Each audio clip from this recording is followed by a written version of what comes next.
अगर आज बीजेपी युवाओं के साथ खड़ी होती तो शायद विपक्ष में ये होड़ ही नहीं लगी होती।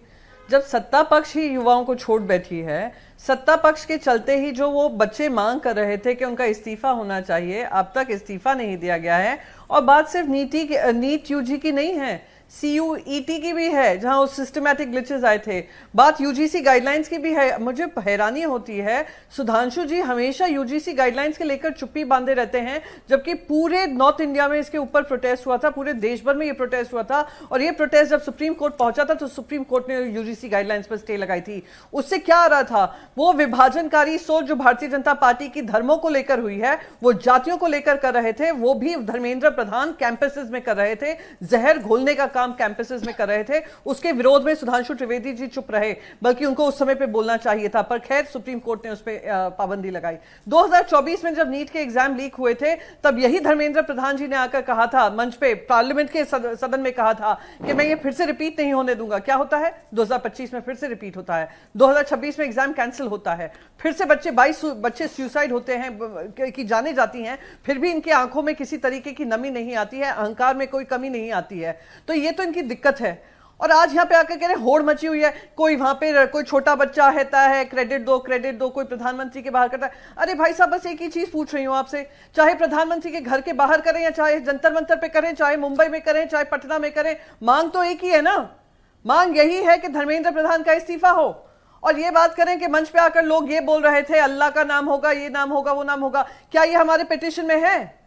हमारी मांग क्या है? मांग सिर्फ ये है कि युवाओं की जो मांग है वो पूरी होनी चाहिए, अकाउंटेबिलिटी सरकार से आनी चाहिए। ये क्रेडिट की होड़ ही नहीं मचती अगर आप लोग खुद आज युवाओं के साथ खड़े होते। तो यहाँ वहां की सब जगह की बात करना, जो जिम्मेदारी है उससे बचकर निकलना, ये हम पार्लियामेंट में भी देख रहे हैं, पार्लियामेंट के बाहर भी देख रहे हैं, और यही इस देश की सबसे बड़ी नहीं। लेकिन क्या प्रियंका जी, आप लोगों की लड़ाई खुद आप लोग कमजोर नहीं कर रहे हैं? अगर मसला एक है, ma'am allow me to complete. बोले। स्कूल के बच्चे, मैं बात कंप्लीट कर लूं, फिर आप मुझसे दूसरा सवाल पूछ सकती हैं। मुंबई जैसा शहर जहां पे सारे स्टूडेंट्स एपॉलिटिकल होते हैं, छात्र की राजनीति नहीं होती है, छात्राओं को राजनीति करने नहीं दिया जाता है, आज वो भी इकट्ठा हो रहे हैं और 900 से ज्यादा बच्चों को डिटेन किया है मुंबई शहर में।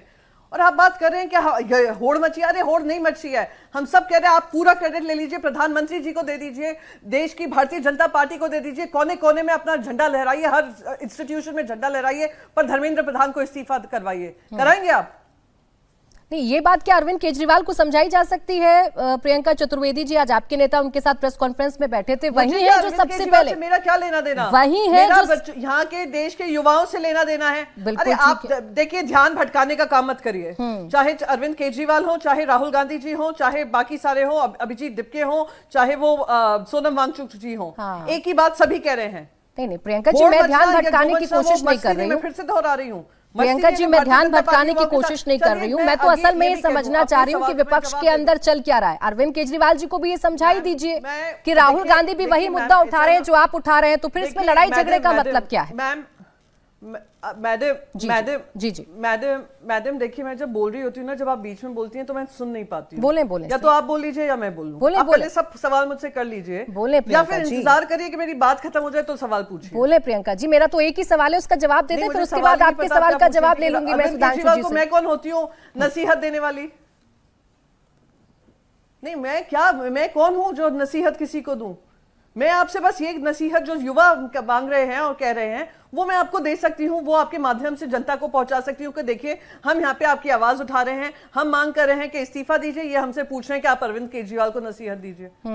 मैं तो सिर्फ एक नसीहत देने आई हूँ कि आप पूरा होड़ लेना चाहते हैं, क्रेडिट लेना चाहते हैं, ले लीजिए। ठीक है, इस पर जवाब सुधांशु दे दीजिए। प्रियंका जी, आप नहीं दे सकती सलाह, लेकिन आपके नेता आज प्रेस कॉन्फ्रेंस में बैठे थे, इसीलिए आपसे मैं उम्मीद कर रही थी। खैर, आप लोगों की मांग अगर एक है तो इसका जवाब सुधांशु जी दे दीजिए। क्रेडिट ले लीजिए आप, प्रियंका जी कह रही है सारा क्रेडिट आप ले लीजिए, लेकिन वो करिए जो विपक्ष कह रहा है, जो युवा कह रहे हैं, जो स्टूडेंट्स कह रहे हैं। बता दो, विपक्ष नहीं कह रहा, देश के युवा कह रहे हैं, देश के युवा। हम तो उनकी मांग, ये जो कुछ बोला जा रहा है इस पे ध्यान मत दीजिए।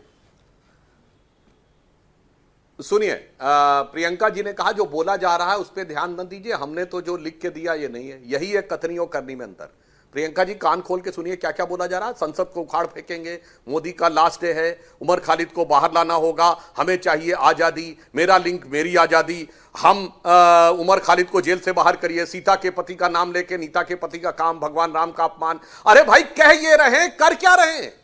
इसी कहते कथनी करनी में अंतर। और जो आपने कहा जब नड्डा जी ने बुलाया और दो प्रतिनिधि जाके मिले तो नड्डा जी ने पहला सवाल ये किया कि हाँ बताइए आपकी क्या डिमांड है, जब सरकार की तरफ से धर्मेंद्र प्रधान का इस्तीफा हो, यही एक मांग है।